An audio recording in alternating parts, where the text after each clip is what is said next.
Hello दोस्तों, नमस्कार। मैं अमित कुमार, रिजल्ट मित्रा के प्लेटफॉर्म पर आप सभी का स्वागत है। आई होप कि आप सभी लोग स्वस्थ होंगे, मस्त होंगे। और हम लोग आज का टॉपिक जो कि फ्रैक्शन आपका कंटिन्यू यह टॉपिक चल रहा है और फ्रैक्शन पर आज जो है लास्ट कॉन्सेप्ट है। और इस लास्ट कॉन्सेप्ट के साथ हम लोग नेक्स्ट सेशन में प्रैक्टिस सेट करेंगे। किसका किसका हम प्रैक्टिस सेट करेंगे? फ्रैक्शन का यानी भिन्न का, और उसके साथ साथ नंबर सीरीज का यानी संख्या श्रेणी का। मैंने आपको कहा था संख्या श्रेणी और फ्रैक्शन के हम लोग पूरा यहाँ पर प्रैक्टिस सेट करेंगे। अच्छे लेवल के क्वेश्चन होंगे जो कि आपके यूपीएससी में प्रीवियस ईयर में कुछ आए हुए क्वेश्चंस होंगे और साथ में कुछ हम नए क्वेश्चंस को भी यहाँ पर देखेंगे। ठीक है, तो चलिए स्टार्ट करते हैं। ये पहला, तो कल हम लोग डिस्कशन कर रहे थे यहाँ पर, तो जो टॉपिक है, टॉपिक आपको सभी को पता ही है। हम लोग क्या पढ़ रहे हैं? फ्रैक्शन यानी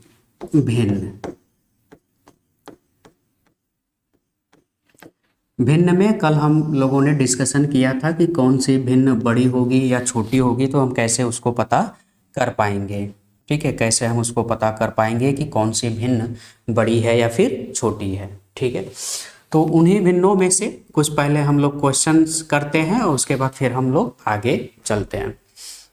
ठीक है, तो यहाँ पर एक क्वेश्चन दिया हुआ है, पूछा गया है कि 15/16, 19/20, 15/16, 19/20 और इसके अलावा दिया है 24/25 और यहाँ पर एक लास्ट दिया है 34/35। ठीक है, में कौन सबसे छोटी भिन्न है? सबसे छोटी भिन्न है। आपके ऑप्शंस हैं 19/20, 24/25, 15/16। ठीक है, और एक डी ऑप्शन है आपका 34/35। तो इस क्वेश्चन को आप कैसे करोगे, कैसे इसका आंसर आएगा? तो मैंने आपको कल एक कॉन्सेप्ट बताया था। कॉन्सेप्ट क्या बताया था? तो सभी लोग पहले इसका आंसर करें कि 15/16, 19/20, 24/25, 34/35 में सबसे छोटी भिन्न कौन सा है? तो कल मैंने आपको कॉन्सेप्ट बताया था, उसे कॉन्सेप्ट पर यह बेस्ड है। तो आप बताओ कि इसका आंसर क्या है।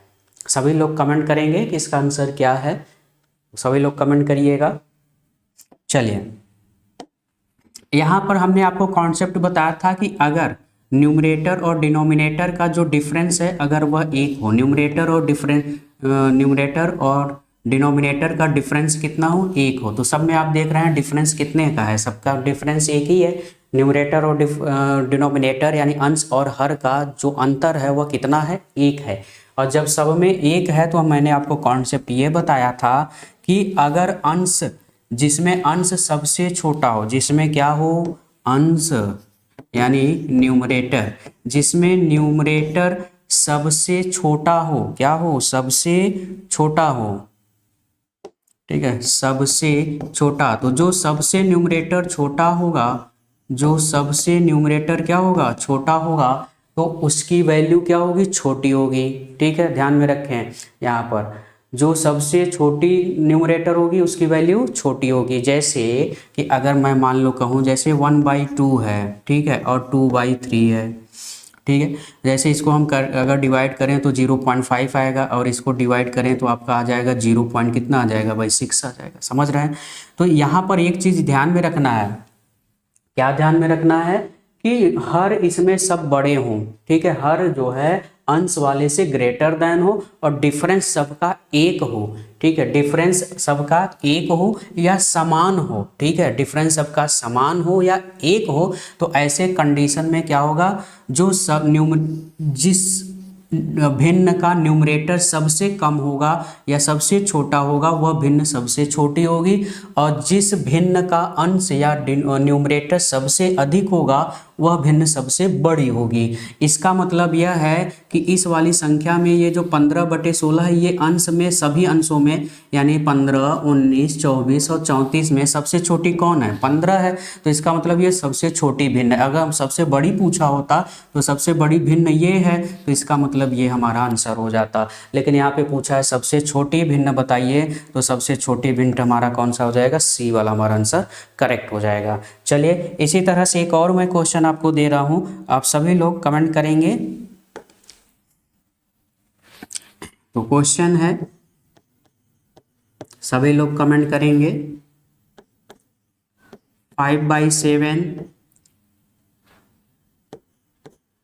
11/13, 15/17, 3/5 में से सबसे बड़ी संख्या, सबसे बड़ी भिन्न है, सबसे बड़ी भिन्न है। तो सबसे बड़ी भिन्न है, ठीक है, आपके ऑप्शंस हैं ए 5/7, बी 11/13, सी 15/17 या फिर डी आपका 3/5। ठीक है, तो इसमें सबसे बड़ी भिन्न कौन सी है यह आपसे पूछा गया है। तो यहाँ पर सभी लोग कमेंट करेंगे इसका आंसर आप सभी क्विकली, तो ये आप आसानी से कर सकते हैं। मैंने अभी आपको तरीका बताया भी है कि आपको इसमें क्या करना है। तो सबसे पहले आप देखें कि जितने भी डिनोमिनेटर हैं, जितने में भी हर वाले हैं, क्या अंश वाले से सब बड़े हैं? तो आप देख रहे हैं जितने भी यहाँ पे अंश में दिए हैं उनमें सबसे ये बड़े हैं। अब बड़े हैं तो यहाँ पर डिफरेंस कितना है? 2 का। यहाँ पर डिफरेंस कितना है? 2 का।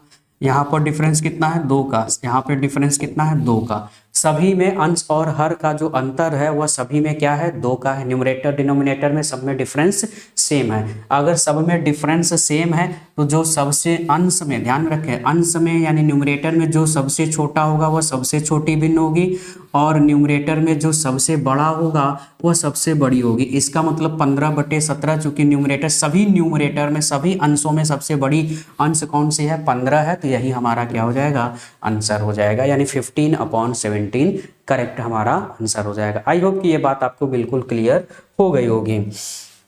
अब अगर ये बात क्लियर हो गई है तो हम लोग अब आगे चलते हैं, ठीक है।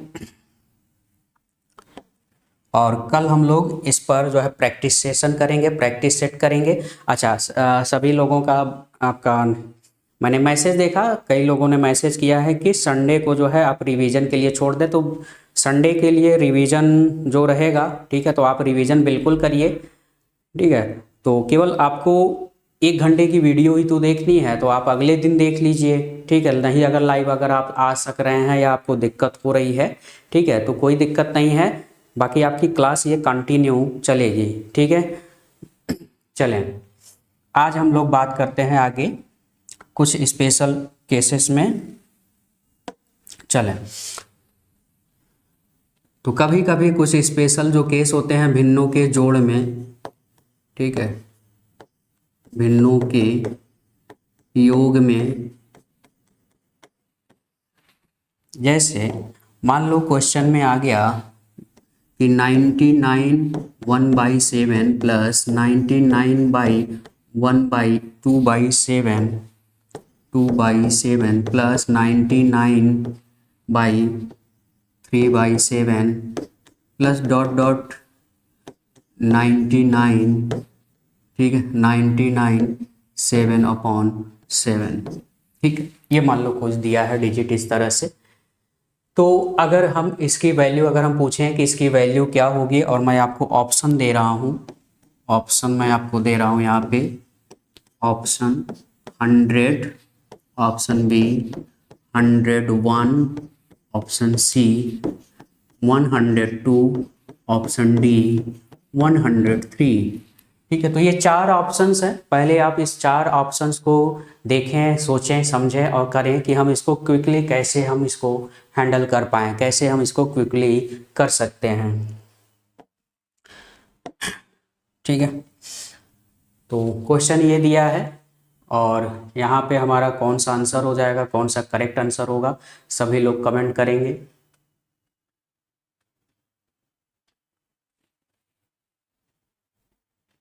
ठीक है, अच्छा ऑप्शन थोड़ा सा चेंज कर लेते हैं। ऑप्शन यहाँ पे मैंने अपने से बनाया हुआ, तो ऑप्शन दो ऑप्शन यहाँ पे चेंज कर लेते हैं, एक ये वाला और एक ये वाला। सभी लोग फिर भी कमेंट करिएगा कौन सा इसका आंसर बिल्कुल सही होगा।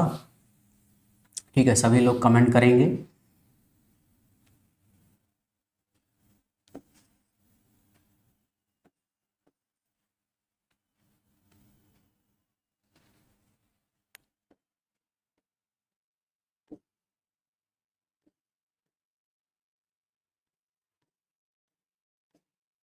ठीक है, ये हैं आपके ऑप्शंस, तो सभी लोग कमेंट करेंगे। सभी लोग कमेंट करिए कि इसका आंसर क्या सही होना चाहिए। चलिए करते हैं इसको। तो मैंने आपको एक चीज़ बताया था, देखिए मैंने बेसिक चीज़ें इसीलिए बताई थी ताकि आपको बेसिक बिल्कुल क्लियर रहे, है ना। किसी ने कमेंट किया कि जो है बिल्कुल बेसिक आप चीज़ें ये नहीं आता है, तो ये नहीं आता बिल्कुल, ये आपको चीज़ें नहीं आती हैं, लेकिन अगर आपको बेसिक नहीं मालूम होगा तो उसको आप कैसे क्रैक करोगे। ठीक है, तो बेसिक इसलिए चीज़ें बताई जाती हैं ताकि आप उसको क्रैक कर पाओ। तो जैसे यहाँ पे 99/1/7 दिया है कि 99/1/7, तो इसको हम कैसे लिखेंगे, तो इसको हम कैसे लिखेंगे भाई, तो मैंने आपको बताया था 99 + 1/7 हम लिख सकते हैं ब्रेक करके। ये मैंने आपको पिछले वीडियो में बताया हुआ था, इसको हम इस तरह से ब्रेक कर सकते हैं। तो उसी तरह को सभी नंबर्स को ब्रेक करेंगे, है ना। इस वाले नंबर को भी, इस वाले नंबर को भी, इस वाले नंबर को भी, बाकी इनके जो बीच वाले नंबर है उन सभी को हम ब्रेक करके लिखेंगे, है ना। 1 है, 2 है, 3 है, आगे 4 आएगा, 5 आएगा, 6 आएगा, कहाँ तक आएगा, 7 तक आएगा। इतना सभी को तो पता ही है, इतना सबको क्लियर है। अब अगर इतना क्लियर है तो हमने इसको ब्रेक करके इस तरह से लिखा। उसी तरह से अगर हम इसको ब्रेक करेंगे 99/2/7, तो हम लिखेंगे भाई 99 + 2/7। इतना तो सभी को समझ में आ रहा है। अच्छा 99 अब ये कितनी टाइम्स आएगा, आप देख रहे हैं 1 2 3 फिर 4 है, 5 है, 6 है, कितनी बार है, 7 टाइम्स है। इतना तो सबको पता है। यानी इसका मतलब ये जो 99 हम ब्रेक करके लिखेंगे ये कितनी बार आएगा, ये 7 बार आएगा। कितनी बार आएगा, 7 बार आएगा। इतना तो सबको समझ में आ रहा है। यानी 99 ये जो है यह कितनी बार जुड़ेगा, यह 7 बार ऐड होगा। यह 7 बार क्या होगा, ऐड होगा, क्योंकि प्लस है तो 7 बार ऐड होगा। या हम इसी में 7 से क्या कर सकते हैं, मल्टीप्लाई कर सकते हैं। क्या कर सकते हैं, 7 से मल्टीप्लाई कर सकते हैं। ये बात समझ में आ रही है। ठीक है, हमने 7 से क्या कर दिया, मल्टीप्लाई कर दिया। ठीक है, प्लस, ठीक है, हमने 99, ये चूंकि 99 कितनी बार आता, 7 बार आता, 7 बार आता, तो हमने 99 को 7 से मल्टीप्लाई, चाहे 99 को आप 7 बार जोड़ लीजिए, चाहे 99 को 7 से मल्टीप्लाई कर दीजिए, वही रिजल्ट आपको आएगा। क्लियर है। अच्छा अब बाकी ये जो 1/7 बचा, 2/7 बचा, अगले वाले में 3/7, यानी 1/7, 2/7 + 3/7 + 4/7 + 5/7 + 6/7 और +8 7/7 ये आएगा। अब इनमें हमने आपको बताया था इनको जोड़ने का तरीका। जोड़ने का तरीका सब में आपका जो डिनोमिनेटर है, जो हर है, सब में सेम है, तो ऊपर ऊपर आपको जोड़ लेना है। तो ये कितना हो जाएगा भाई, 7 6 13, 13 और 5 18, 18 4 22, 22 और 3 25, 25 और ये 3 हो जाएगा आपका 28। यानी ये आ गया आपका 99। अच्छा इसका मल्टीप्लाई कर लो तो 7 9 कितना हो जाएगा, 63 और 7 9 63 और ये 6 आपका हो जाएगा 693 और प्लस ये इनका एडिशन कितना आ गया, 28 आया था। जोड़ने का पर टोटल कितना आ गया, 28 और अपान में क्या कर लोगे, 7 कर लोगे, तो 7 चौक 28 हो जाएगा। तो ये हो गया आपका 693 + 4 यानी 4 3 कितना हो गया, 4 3 7 यानी 697। कितना हो जाएगा, 697। यानी डी वाला हमारा आंसर यहाँ पर क्या हो जाएगा, करेक्ट हो जाएगा।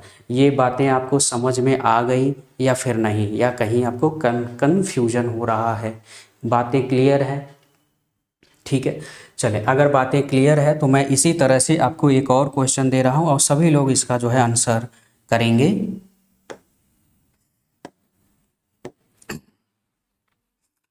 क्वेश्चन में है 19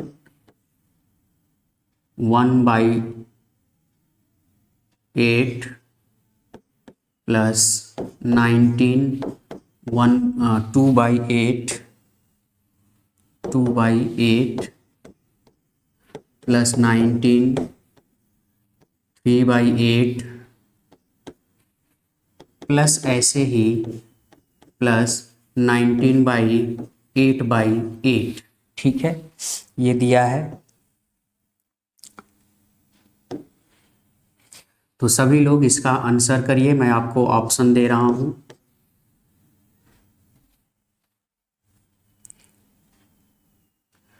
इसका आंसर हो जाएगा आपका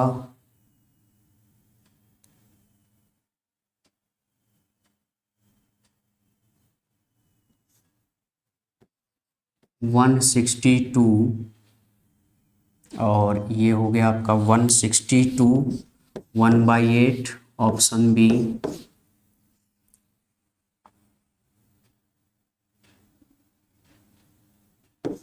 163 1/8 ऑप्शन सी। 164 166 1/2 option D. 166 3/2। तो ये रहे आपके सामने ये ऑप्शंस है, कौन सा ऑप्शन सही होगा सभी लोग कमेंट करेंगे। तो 19/1/8 इस तरह से ये दिया है, 19 8/8 इस तरह से। तो इसका समेशन या इसका योगफल जो है कुल कितना आ जाएगा, तो सभी लोग कमेंट करें इसका आंसर क्या सही होगा। तो मैंने आपको बताया कि अब यहाँ पर ये 1/8 2/8 3/8 आगे 4/8 5/8 बीच में होगा, कहाँ तक होगा 8 टाइम तक होगा। अगर 8 टाइम तक होगा तो जैसे हम इसको ब्रेक करके लिखेंगे तो 19/1/8 को आप क्या लिखोगे, लिखोगे भाई 19 + 1/2, यही तो आप लिखोगे 19 + 1/2 लिखोगे। अच्छा, इसी तरह से आगे वाले में भी आप लिखोगे भाई 19/2/8 को क्या लिखोगे भाई, आप लिखोगे 19 + 2/8। काटना नहीं है, ध्यान में रखना, कटे तो काटना नहीं है, बस आपको लिखना है। ठीक है, अच्छा इसी तरह से आगे भी हम लिखेंगे ये 19 कितनी टाइम्स आएगा, तो 1 2 3 कहाँ तक आएगा, 8 बार आएगा। यानी हम 19 में क्या करेंगे 8 से मल्टीप्लाई कर लेंगे। ठीक है, प्लस में क्या बचेगा भाई, यहाँ पे 1/8 बचेगा, यहाँ पर 2/8 बचेगा, 1/8 प्लस 2/8 प्लस 3/8 प्लस 4/8 प्लस कहाँ तक बचेगा ये। ठीक है, तो लिख लेते हैं 5/8 6/8 7/8 और प्लस 8/8। ठीक है, इतनी बातें तो सभी लोग समझ ही रहे हो, है ना। अभी हमने जोड़ा था 7 से लेकर के 1 तक जोड़ा था तो कितना आया था 28 आया था। तो 8 और जुड़ जाएगा तो कितना हो जाएगा भाई 36 हो जाएगा, 36 हो जाएगा। इतनी बातें सभी लोग समझ रहे हो। यानी और ये हो जाएगा 8 9 कितना हो जाएगा भाई 8 9 72 और 8 1 8 और 7। ठीक है, 8 9 72 8 7 15 यानी 152। ठीक है, प्लस अच्छा ये कितना आ गया, तो ये आ गया आपका 36/8 आ गया। कितना आ गया 36/8, काट सकते हो इसको भाई, 4 दूनी 8 और 4 9 36, यानी आ गया आपका 152 प्लस 9/2। 9/2 को आप लिख सकते हो, क्या लिख सकते हो भाई 9/2 को, 9/2 को आप लिख सकते हो 4 सही 1/2 भाई, 2 चौक 8 और 1 9/2। अब 4 सही 1/2 को ये जो लिखा है 4 सही 1/2 को, इसको तो आप फिर ब्रेक करके लिखोगे तो 1/2 हो जाएगा। तो ये 4 अलग हो जाएगा, यानी हो जाएगा 156 सही 1/2। तो हमारा हो जाएगा 100। अच्छा यहाँ पे 156 होना चाहिए था, तो यानी सी वाला हमारा आंसर यहाँ पे करेक्ट है। 156 166 नहीं, 156 सही 1/2 हो जाएगा। ठीक है, मतलब आपको केवल कॉन्सेप्ट समझना है। कॉन्सेप्ट में हम करना क्या है, कितनी बार है, ठीक साइड वाले में उतनी बार से मल्टीप्लाई करना है, ठीक है। और जो ये 1/8 है, 2/8 है, 3/8 है, इन सभी को आपको क्या करना है, ऐड कर लेना है। तो आई होप कि ये बात आपको समझ में आ गई होगी। क्लियर है सभी को? ठीक है, ये बातें सभी को क्लियर है। अब अगर क्लियर है तो आइए अब अगला क्वेश्चन चलते हैं। ये रहा आपके सामने। अब आते हैं हम भिन्न में। तो भिन्न के अंश और हर। तो भिन्न के जो अंश हैं और हर हैं उस पर किस तरह से क्वेश्चन जो है पुटअप किए जाते हैं, कुछ तरह से क्वेश्चन पूछे जाते हैं। तो उस पर बेस्ड हम लोग कुछ कॉन्सेप्ट समझेंगे, क्वेश्चन देखेंगे और उसके बारे में समझेंगे अच्छे से। चलिए, मान लो कहा जाता है कि किसी भिन्न के अंश में एक जोड़ने पर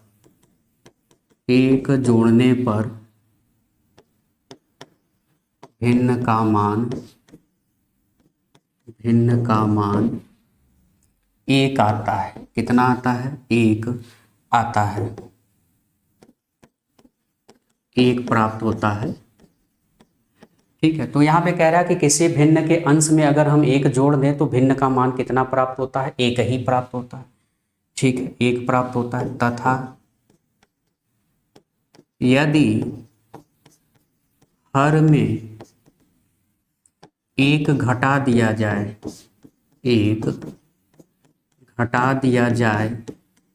तो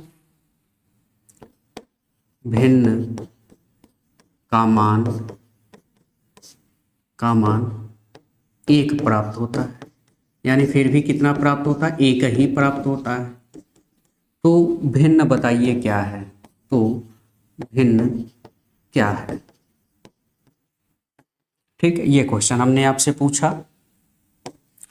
क्वेश्चन में हमने कहा कि अगर भिन्न के अंश में एक जोड़ दें तो भिन्न का मान एक हो जाता है। फिर कहा जाता है कि अगर हम यदि हर में एक घटा दें तब भी भिन्न का मान एक प्राप्त होता है। तो भिन्न क्या है? आपके ऑप्शंस हैं।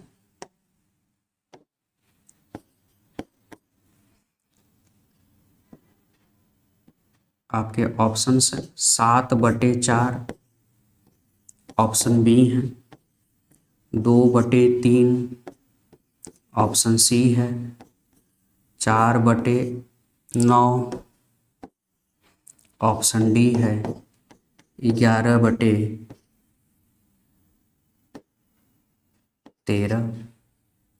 ठीक है, तो ये बहुत आसान सा क्वेश्चन है। केवल आपको यहाँ पे कॉन्सेप्ट काम करना है, आपको यहाँ पे हल नहीं करना है। ठीक है, जो कह रहा है बस उसको ध्यान में समझो। कह रहा है कि अगर अंश में हम एक जोड़ दें, तो जब भी ध्यान में रखो कहे कि अंश में एक जोड़ दें और हर में एक घटा दें।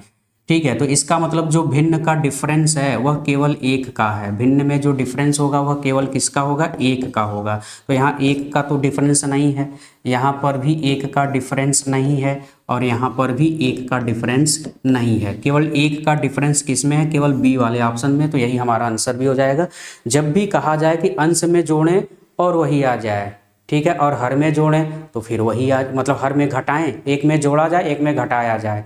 ठीक है, तो याद रखेंगे हम हमेशा ऑप्शन में ऐसे ऑप्शंस को चुनेंगे जिनके अंश और हर का अंतर क्या हो? एक हो। अंतर क्या हो? एक हो। वही हमारा आंसर हो जाएगा। वही हमारा क्या हो जाएगा? आंसर हो जाएगा। आई होप कि ये बात आपको समझ में आई होगी। हमने क्या कहा कि अगर किसी अंश में अगर हम एक जोड़ रहे हैं और हर वाले में दूसरे कॉन्सेप्ट में दूसरे कंडीशन में हम हर में एक घटा रहे हों, एक में जोड़ रहे हो एक में घटा रहे हो, दो कंडीशन, दोनों में एक में जोड़ा जाए एक में घटाया जाए और कहा जाए कि जो जोड़ रहे हैं वही प्राप्त हो रहा है और एक घटा रहे हैं तो एक ही प्राप्त हो रहा है। तो ऐसे कंडीशन में ध्यान में रखेंगे कि उनका जो अंतर होगा अंश और हर का वो सदैव एक होगा। क्लियर है ये बात? कहीं भी इस तरह का अगर क्वेश्चन आ जाए तो आपके दिमाग में ये क्लिक कर जाना चाहिए। चलिए अगला नेक्स्ट, इसी अंश और हर में क्वेश्चन कहा गया यदि किसी भिन्न के अंश में 4 जोड़ दें तो भिन्न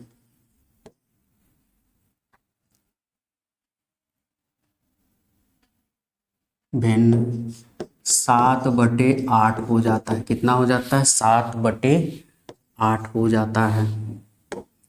7/8 हो जाता है यदि भिन्न के हर में 5 घटा दें तो भिन्न 1 आ जाता। भिन्न का जो मान प्राप्त होता है, भिन्न का मान 1 हो जाता है। 1 हो जाता है। तो आपके ऑप्शंस हैं ए 2/5, बी 5/3, सी 3/8, डी 11/8। ठीक है, यहाँ पे 3 है। तो कह रहा है कि किसी भिन्न के अंश में अगर हम 4 जोड़ दें और भिन्न में हम 7, तो भिन्न हमारा क्या प्राप्त हो जाता है? 7/8 प्राप्त होता है। और भिन्न के हर में अगर 5 घटा दें तो कह रहा है भिन्न का मान 1 हो जाता है। तो भिन्न बताइए, क्या निकालना है आपको? भिन्न पूछा गया कि भिन्न का मान क्या होगा। ठीक है, तो ऐसे कंडीशन में हम क्या करेंगे? तो यहाँ पर अब ध्यान से देखें, हमने मान लिया कि भिन्न हमारा क्या है? x/y है। ठीक है, हमारा भिन्न क्या है? हमारा भिन्न है x/y। ठीक है, जिसमें ये आप जानते हैं कि यह आपका न्यूमरेटर होता है, अंश होता है, और यह आपका डिनोमिनेटर होता है, यानी हर होता है। ठीक है, इतनी तो सभी को बातें समझ में आ रही हैं। अच्छा, अब यहाँ पे कह रहा है कि अंश में कितना जोड़ दें पहले कंडीशन में। यहाँ पे फर्स्ट कंडीशन में यह कह रहा है कि 4 से 4 हम क्या करें? जोड़ दें। किसमें? अंश में। अंश में हम 4 जोड़ देते हैं तो x + 4 बटे क्या हो जाएगा? y बराबर। कह रहा है कि अगर हम अंश में 4 जोड़ दें, हर में तो कोई न तो जोड़ने के लिए कह रहा है ना घटाने के लिए, तो बटे में y ही रखेंगे। और कह रहा है ये कितना हो जाता है? तो ये हो जाता है आपका 7/8 हो जाता है। यहाँ से आप एक इक्वेशन बना लेंगे। तो इक्वेशन क्या बनेगा? तो यहाँ पे हो जाएगा आपका 8x + 32 = 7y। इतना तो आप कर ही सकते हैं। तो 8x - 7y बराबर हो जाएगा आपका -32 हो जाएगा। ठीक है, चलें अब देखें सेकंड वाले कंडीशन में क्या कह रहा है। सेकंड वाले कंडीशन में कह रहा है कि हर में हम 5 क्या करें? घटा दें। तो अब हर में यानी अंश में कुछ नहीं करना, तो अंश वैसे ही रहेगा। हर में कह रहा है 5 घटा दें, यानी ये क्या करोगे? y - 5। तो कह रहा है कितना हो जाता है? 1 हो जाता है। कितना हो जाता है? 1 हो जाता है। यानी आपका ये क्या आ गया? ये आ गया आपका x = क्या हो जाएगा? 1 से इसका इधर क्या करेंगे? मल्टीप्लाई। तो ये हो जाएगा आपका y - 5 या x - y -5 हो जाएगा। बातें आप समझ पा रहे हैं? यानी एक इक्वेशन ये बन गया, एक इक्वेशन ये बन गया। ठीक है, अब आपको हल करने की ज़रूरत नहीं है, बस आपको केवल चेक करना है। ठीक है, अब चेक करना है, बाकी हल भी करेंगे तो भी आ जाएगा। तो भाई ऊपर x रहेगा, हमने अंश बटे y मतलब x/y माना, तो ये x होगा, ये y। पहले तो हम ये चेक कर लें। ठीक है, तो यहाँ पे ध्यान में रखें x - y का जो डिफरेंस है वो कितना है? -5 है। ठीक है, किसी एक इक्वेशन पर काम करें, फिर दूसरे पे भी चेक कर लेंगे। तो अगर हम x - y अगर हम यहाँ पे लिखते हैं तो x - y, ठीक है, यहाँ पे x - y की वैल्यू क्या है? तो x - y करेंगे तो x - y मतलब 2 - 5, और 2 - 5 क्या आ जाएगा? -3, यानी ये हमारा आंसर नहीं होगा। अच्छा, 5 - 3 अंतर डिफरेंस ऐसे ही देख लें, डिफरेंस कितना है? डिफरेंस जो है यहाँ पे 2 है, तो ये भी आंसर नहीं होगा। डिफरेंस कितना आना चाहिए? -5 का डिफरेंस आना चाहिए। ठीक है, x - y। अच्छा, ये x है, y है। अगर x - y करें तो x - y हमारा कितना आना चाहिए? -5 आना चाहिए, यानी 3 - 8। 3 - 8 करेंगे तो -5 आ रहा है, मतलब हमारा यही आंसर करेक्ट है। ठीक है, अब इस पे भी आप चेक कर लें। तो देखो x की जगह अगर हम कितना रखें, यहाँ पे हमने 3 रखा, तो 8 3 कितना हो जाएगा? 24, और ये हो जाएगा 7 8 56। 56 में से 24 निकालोगे तो 32 आ जाएगा आपका, -32। क्लियर है? क्लियर है बातें? ठीक है, आपको इक्वेशन बनाना है और इक्वेशन में से आपको बस चेक कर लेना है कि कौन सा उसको सेटिस्फाई कर रहा है। जो सेटिस्फाई करेगा वही हमारा आंसर हो जाएगा। ठीक है, इस तरह से हम एक और क्वेश्चन आपको कराते हैं ताकि आपको बातें जो है बिल्कुल क्लियर हो जाए। चलिए, क्वेश्चन है, किसी भिन्न के अंश और हर, किसी भिन्न के अंश और हर दोनों में एक जोड़ने पर भिन्न का मान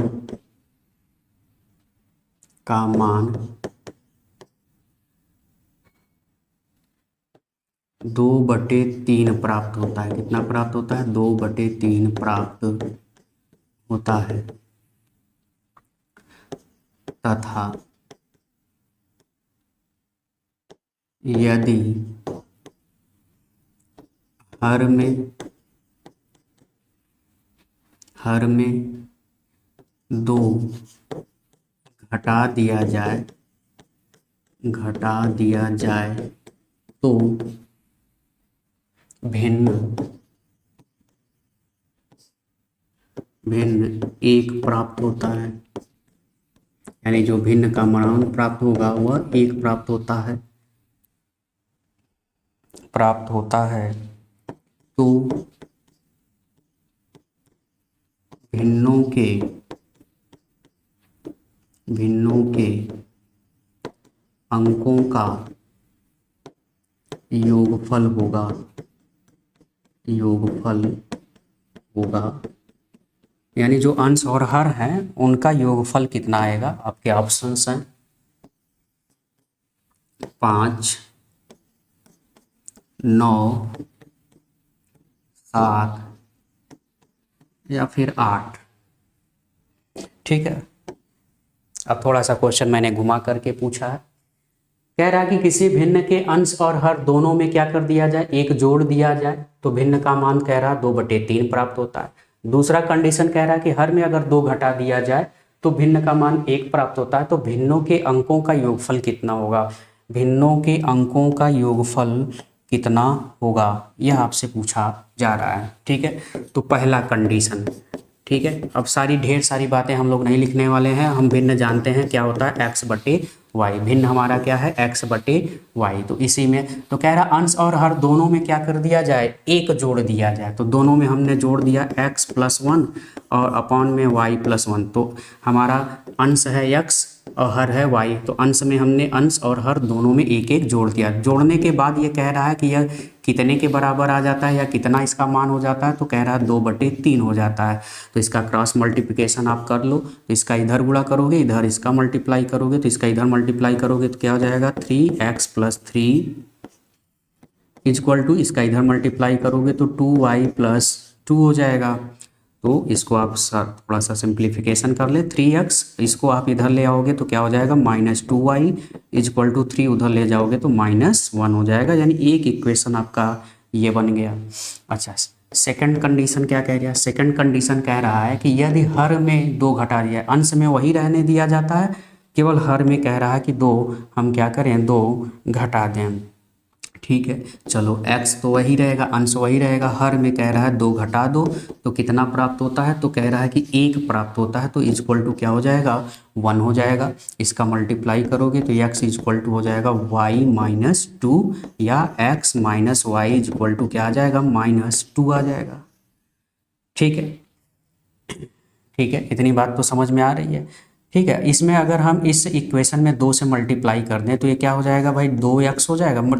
ठीक है, इस इक्वेशन में, पूरे इक्वेशन में 2 से मल्टीप्लाई किया जा रहा है। ठीक है, तो 2x - 2y इक्वल टू -4। ठीक है, इस वाले इक्वेशन में ऐसा इसलिए किया ताकि हम x और y की वैल्यू निकाल पाएँ आसानी से। तो 2y इक्वल टू, जो लोग इक्वेशन अगर नहीं जानते हैं तो आप कमेंट करेंगे। ठीक है, तो इसमें क्या होगा? हम भाई घटाएंगे, क्या करेंगे? घटाएंगे। इक्वेशंस हल करना सभी को आता ही होगा, इक्वेशन हल करना। तो यहाँ पे माइनस हो जाएगा, प्लस हो जाएगा, यहाँ पे भी प्लस हो जाएगा। तो ये 2y क्या हो जाएगा, प्लस माइनस कैंसिल हो जाएगा। और यहाँ पे 3x में से 2x माइनस हो गया, केवल क्या बचेगा x, और 4 में से 1 निकल गया, ये आ गया आपका 3। तो x की वैल्यू 3 आ गई। अगर x की वैल्यू 3 है तो देखो x की वैल्यू क्या आ गई, 3 आ गई। तो यहाँ से आप निकाल लो, ठीक है। x के प्लेस पे क्या रखोगे, 3 माइनस वाई इजक्वल टू 2। तो y को इधर ले आओ, 2 को इधर ले आओ, ठीक है। तो 2 इधर आ जाएगा और y उधर जाएगा, सॉरी यहाँ पे -2 है, -2 इधर आएगा तो क्या हो जाएगा, 3 + 2, -2 है इधर आएगा, +2 हो जाएगा, और y उधर जाएगा तो ये आ जाएगा। यानी y की वैल्यू कितनी आ गई, y की वैल्यू आ गई 5। ठीक है। देखो भाई, कैलकुलेशन थोड़ा बहुत आपको आता रहे, यहाँ पे मैं कैलकुलेशन आपको नहीं सिखा रहा हूँ, क्योंकि आप जो है कैलकुलेशन अब इतना तो आप जानते ही होंगे। ठीक है। तो यहाँ पे क्या आ गया, 3। हमारा भिन्न हमारा क्या था, x/y, x/y। तो हमको भिन्न नहीं निकालना, हमको भिन्नों के अंकों का योगफल। तो एक में आया 5 और एक में आया क्या, 3। तो 3 और 5 का योगफल कितना हो जाएगा, 8। यानी हमारा आंसर क्या हो जाएगा, डी वाला आंसर यहाँ पर करेक्ट हो जाएगा। तो आई होप कि ये बात आपको समझ में आ गई होगी। अब इसी पर बेस्ड मैं आपको एक क्वेश्चन दे रहा हूँ, सभी लोग कमेंट करेंगे उसका आंसर क्या होना चाहिए। सभी लोग कमेंट करेंगे, यदि किसी भिन्न के, यदि किसी भिन्न के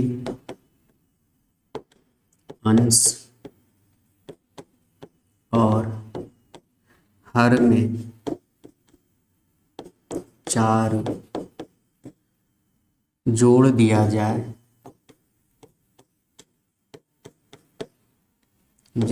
तो भिन्न का मान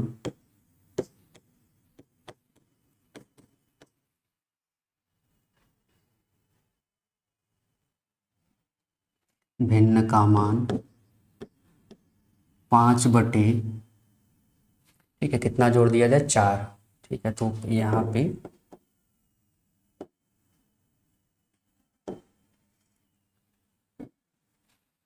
5/7 हो जाता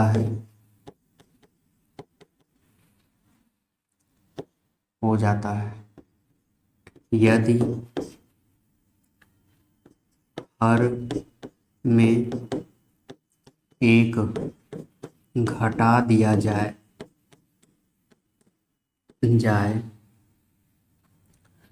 तो भिन्न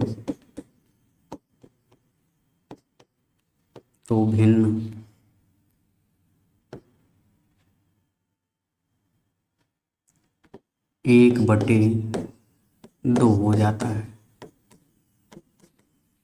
हो जाता है। तो भिन्नों के अंकों का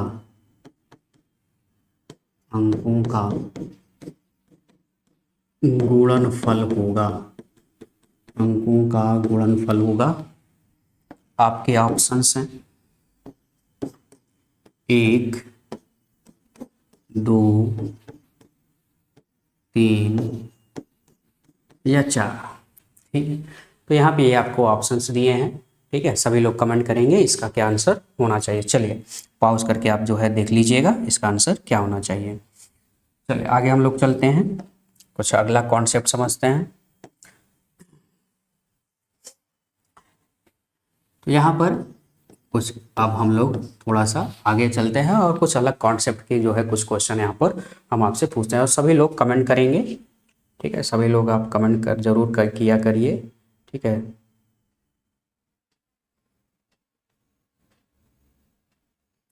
अब मैं आपको कुछ अच्छे लेवल के क्वेश्चन जो है यहाँ पर पुटअप कर रहा हूँ, जो आपके प्रीवियस एग्जाम में आए हुए हैं।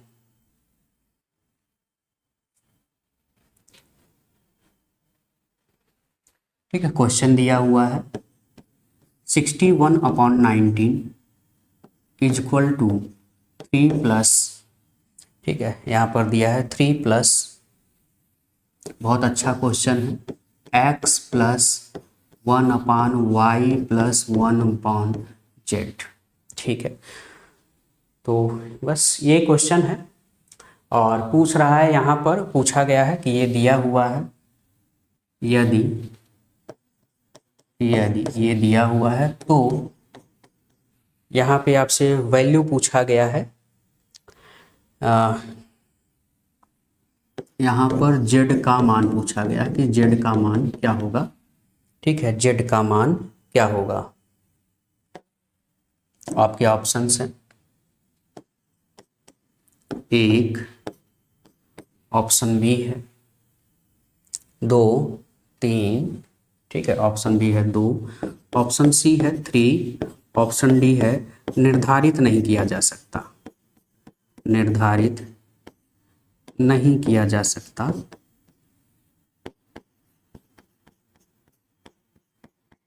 तो सभी इस क्वेश्चन को कमेंट करेंगे, इसका आंसर क्या होना चाहिए, कौन सा होगा, 1 होगा, 2 होगा, 3 होगा, या फिर निर्धारित नहीं किया जा सकता। सभी लोग कमेंट करेंगे इसका। पहले एक बार आप ट्राई करें तो क्या करना है। तो चलिए इसको देखते हैं। तो यहाँ पर दिए ये जो पॉइंट दिया है 3, इसको आप पहले इधर कर लो, तो ये हो जाएगा आपका 61/19 माइनस 3 इजक्वल टू क्या हो जाएगा, तो इजक्वल टू यहाँ पर 1 ठीक है, इसको मैं इसने सॉल्व करने का तरीका आपको बताया ही है। तो इसका इसमें क्या करोगे, आप मल्टीप्लाई करोगे, इतना ऐड हो जाएगा। ठीक है, यानी ये हो जाएगा 1/x प्लस, ठीक है, और ये हो गया 1 ये हो जाएगा आपका yz प्लस 1 अपॉन में क्या हो जाएगा, z हो जाएगा। फिर z कहाँ जाएगा, ऊपर जाएगा। अच्छा, इधर हो जाएगा आपका 19 त्रिक 57, 57 और 4 61, मतलब ये आ जाएगा आपका 4/19 इजक्वल टू, ठीक है, और इजक्वल टू 1 यहाँ पर आपका आ गया z, कहाँ आ गया आएगा, z आ जाएगा आपका ऊपर, है ना, ये मैंने आपको बताया ही है। तो z अपॉन ये हो जाएगा आपका yz प्लस 1। इतनी तो बातें सभी को समझ में आ रही। अब इसका इसमें क्या होगा, आप कहोगे इसका इसमें मल्टीप्लाई होगा, तो मल्टीप्लाई कर दो भाई, ये हो जाएगा इसका इसमें मल्टीप्लाई, तो ये आ जाएगा आपका 1 इसमें मल्टीप्लाई किया तो x y z, और 1 का मल्टीप्लाई x में होगा तो क्या हो जाएगा x, ठीक है, सभी को मल्टीप्लाई करना आता है, प्लस z, और अपान में क्या आ जाएगा, अपान में आ गया आपका yz प्लस 1। ठीक है, अब ये कहाँ जाएगा, तो ये आ जाएगा ऊपर मल्टीप्लाई हो जाएगा, यानी आ जाएगा 4/19 इजक्वल टू yz प्लस 1। इसका कोई शॉर्ट ट्रिक नहीं है, इसको आपको थोड़ा सा सॉल्व करना ही पड़ेगा। जब तक आप इस प्रश्नों को इस तरह से नहीं सॉल्व करोगे तो आपको बात जो है ध्यान में भी नहीं रहेगा। तो ये हमारा ये पोर्शन आ गया। हमको वैल्यू किसकी फाइंड करनी है, हमको वैल्यू फाइंड करनी है z की। किसकी वैल्यू फाइंड करनी है, z की। तो z को आप यहाँ से पहले हटाओ, तो पहले भाई इसका इसमें क्या हो जाएगा, मल्टीप्लाई हो जाएगा, ये हो जाएगा आपका 4xyz, ठीक है, plus 4x plus 4z equal to इसका इधर मल्टीप्लाई 19yz प्लस 19। इतनी बातें सभी को समझ में आ रही है, ठीक है, इतनी बातें समझ में आ रही है। तो अब हम डायरेक्ट जो है z इक्वल टू लिख रहे हैं, ठीक है, इतना तो आपको बेसिक आना चाहिए। भाई z कहाँ कहाँ है, यहाँ है और यहाँ है, लेकिन ये पहले इधर आएगा तब कॉमन होगा, ठीक है, हमने डायरेक्ट कर दिया, ठीक है। तो यहाँ पे क्या हो जाएगा भाई 19 माइनस 4x, यहाँ 19 है, 19 लिखा, 4x इक्वल के उधर जाएगा तो क्या हो जाएगा, माइनस हो जाएगा। अच्छा, z जब हमने कॉमन लिया तो यहाँ पे क्या आ गया भाई 4xy, ये बचेगा 4xy, समझ रहे हो कि नहीं। अच्छा, यहाँ पे क्या बचेगा, ये माइनस हो जाएगा, तो ये हो जाएगा 19y और प्लस 4 हो जाएगा। बोलो बातें ये समझ में आ रही है कि नहीं आ रही है, क्लियर है ये बातें कि नहीं, ठीक है। तो z इक्वल टू क्या आ गया 19 minus 4xy minus 19y plus 4, ठीक है। और यहाँ पे ध्यान में रखना है, यहाँ ऑलरेडी दिया हुआ है, यहाँ पे मैंने लिखा नहीं है, यहाँ पे लिखा है कि xyz belongs to i plus, यानी i प्लस मतलब धनात्मक पूर्णांक, यानी ये सभी क्या है, धनात्मक पूर्णांक है, ठीक है, क्या है, धनात्मक पूर्णांक है। अब अगर ये धनात्मक पूर्णांक है तो एक चीज़ आप ये बताओ, यहाँ जो x की वैल्यू आप रखोगे, x की वैल्यू जो पुट करोगे, ठीक है, और जो यहाँ पे y की वैल्यू पुट करोगे, माइनस नहीं आना चाहिए। क्या नहीं आना चाहिए, माइनस नहीं आना चाहिए। अगर हम x की वैल्यू 4 रख लें और y की वैल्यू 1 रख लें तो आओ देखें क्या आता है। तो z इक्वल टू ठीक है, हम 4 इसलिए रख रहे हैं भाई, 3 भी रख सकते हैं, 2 भी रख सकते हैं, 1 भी रख सकते हैं, ये आपको चेक करना है। ठीक है, और ये हो जाएगा। और एक्स वाई जो जेड ये जो वैल्यू दिया है ये सभी जो है डिफरेंट धन पूर्णांक हैं। ठीक है, तो यहाँ पर हमने x का मान रख दिया 4, तो ये हो जाएगा 19 माइनस 4 रखेंगे x की जगह पे, तो 4 चौक कितना हो जाएगा 16। सभी लोग समझ रहे हो? अच्छा 4 इंटू, तो ये हो जाएगा 4 चौक 16 का 16। ठीक है, कितना हो जाएगा भाई 4 चौक 16 का 16, तो मैं डायरेक्ट लिख रहा हूँ। माइनस 19 में 1 का गुणा करेंगे तो 19 आ जाएगा, और प्लस हो जाएगा आपका 4, तो 16 4 20 और 1 कितना हो जाएगा 21, और 19 में से 16 घटाएंगे 3, तो 3 बटे क्या आ गया भाई 21, 16 4 20, 19 घट गया तो 1 आ गया, तो आ गया आपका आंसर 3, यानी जेड का मान क्या है 3 है। ठीक है, अब हमने यहाँ पे x बराबर 4, अब आपके मन में उठ रहा होगा सवाल कि x का मान आपने 4 और y का मान 1 ही क्यों लिया। तो देखो भाई, यहाँ पर आपको चेक करना पड़ेगा, ध्यान में रखना है कि z की वैल्यू नेगेटिव ना आए, z की वैल्यू क्या ना आए, नेगेटिव ना आए। अगर हम मान लो z का x का मान 1 2 3 कुछ भी अगर रखते हैं, ठीक है 1 2 3 कुछ भी रखते हैं, मान लो जैसे 3 ही रखते हैं, तो 4 तिहाई क्या हो जाएगा 12। लेकिन हम y का मान ज़्यादा नहीं रख सकते, क्योंकि y का मान जैसे ही आप ज़्यादा रखोगे ना यहाँ पे नेगेटिव आ जाएगा, और z की वैल्यू नेगेटिव नहीं आनी चाहिए। तो x का मान अगर आप 1 रखोगे 2 रखोगे 3 रखोगे, और z का मान आप 1 रखोगे y का मान आप 1 रखोगे 2 रखोगे 3 रखोगे, हर बार नेगेटिव आएगा। किसी का भी कॉम्बिनेशन बना लेना, केवल 4 और 1 ही एक ऐसा कॉम्बिनेशन बनेगा जिसमें पॉजिटिव आएगा। ठीक है, तो ये बड़ा सोचने और समझने की ज़रूरत है। नहीं, अगर ये क्वेश्चन आपको समझ में आएगा तो सभी लोग कमेंट करिएगा, यह क्वेश्चन बहुत दमदार है और बहुत बार एग्जाम में पूछा जाता है इस तरह का क्वेश्चन। इस तरह के बहुत से क्वेश्चन हैं, ठीक है, जो एग्जाम में पुटअप कर लिए जाते हैं। तो इसी तरह से मैं एक क्वेश्चन आपको दे रहा हूँ, आप सभी लोग जो है इसके आंसर करेंगे। बिल्कुल इसी तरह का एक क्वेश्चन मैं आपको यहाँ पर दे रहा हूँ। तो क्वेश्चन है 37 बाई, ठीक है, यहाँ पर क्वेश्चन दिया हुआ है 37/13 इज इक्वल टू 2 प्लस, बिल्कुल वैसे ही कॉन्सेप्ट पर x plus 1/y plus 1/z। ठीक है, z ये दिया हुआ है, यदि इतना है तो